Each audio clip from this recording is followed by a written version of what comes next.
non loolu mënul nekk. Honorable Aïssata Tall Sall, vous avez la parole.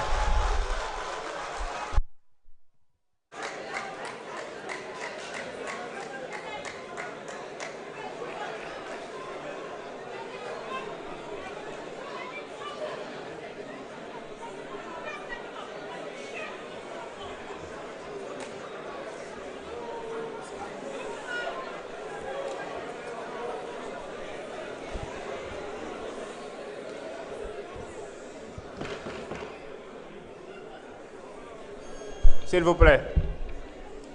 Je vous remercie, Monsieur le Président. Monsieur le Président, Monsieur le Premier ministre, Mesdames, Messieurs les ministres, honorables collègues. Monsieur le Président, je voudrais à l'entame de mon propos présenter mes vœux de Ramadan à l'ensemble de nos compatriotes et également à ceux-là de la communauté chrétienne, leur souhaiter un bon temps de carême. Monsieur le Premier ministre, la situation sociale de notre pays porte deux grandes tensions. La première est celle du monde rural. On l'a suffisamment évoqué depuis ce matin. Vous-même, vous êtes revenu tout de suite à l'instant. En tournée dans la région de Kaolack, vous aviez pris un engagement ferme et solennel. Vous aviez alors dit à la communauté paysanne que vous allez faire racheter 450 000 tonnes par la Sonacos.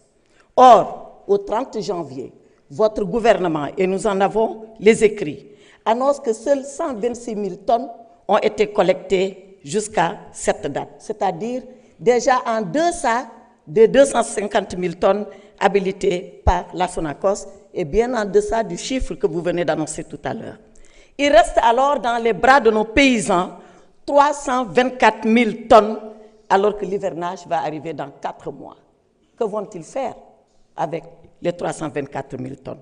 J'ai entendu Monsieur le ministre du Commerce. Il y a encore beaucoup d'efforts à faire pour nous convaincre. Pour ce qui est des universités, deuxième lieu de tension, le problème est parti du paiement des bourses des étudiants, comme d'ailleurs il en est ainsi pour les bourses de sécurité familiale, dont le paiement est attendu à ce jour par les bénéficiaires, et j'y reviendrai. À l'université, la tension a culminé avec l'intervention des forces de l'ordre et la mort atroce du jeune Abdoulaye Ba, à la famille duquel nous présentons les condoléances, suite à une violence inouïe, portée y compris jusque dans les chambres des universités. Vous l'avez dit, Monsieur le Premier ministre, vous étiez parti en prévention. Mais finalement, il faut le reconnaître, le remède a été pire que le mal. Si c'était pour empêcher que le restaurant et la bibliothèque ne brûlent, finalement, on s'en est sorti avec un mort.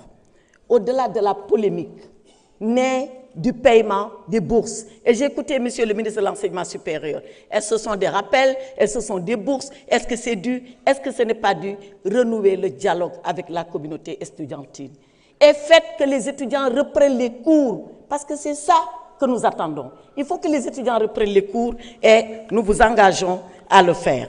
Alors, ici, pour ce qui concerne le monde rural, comme pour les étudiants, comme pour le paiement des bourses de sécurité familiale, quelles sont les mesures que vous pouvez annoncer à vos compatriotes et des mesures concrètes pour régler ces problèmes? Ma jëlaat ko ci olof suñu mbokk béykat yi ñoo ngi doon ak seen gerte di xaar ku ne yaa ngi seet nooy tojee sa bopp kaña. Premier ministre dañ leen war a dimbale pour seen gerte bi bañ a des seen loxo ndax taw yaa ngi ñëw te war nañu jaay gerte boobu. Xale yi nañ jàngiwaat loolooy wax ji du xuloo du nañu fay duñu fay ñii nangam na xale yi jàngiwaat parce que loolu la ñu xaal ci développement réew. Léegi nag par rapport aux bourses de sécurité familiale loolu dañ ko fi defoon pour ñi gën a néew doole ci néew ji doole yi am as tuut lu ñu mën a yor. Boobu ñaari at ba léegi bi ngeen fi toogee fayu leen ci benn dërëm ñu ngi naan oui dañuy defar registre bi ñu ngi caytu waaye caytu ñaari at mu ngi bëgg a yàgg de ñaari at ci saytu mu ngi bëgg a yàgg. Donc mbir moomu régler leen ko ngeen fay nit ñi lu ñu moom parce que seen alal la parce que dañ leen ko dig te loo diggee nag da nga ko war a def. Defe naa loolu yéen a ngi wax mois de mars a ngi ñëw jublu leen ci loolu nit ñi jot seen xaalis ndax dañ koo soxla. Asalaamaaleykum wa rahmatullahi taala wa barakatuh. Merci beaucoup.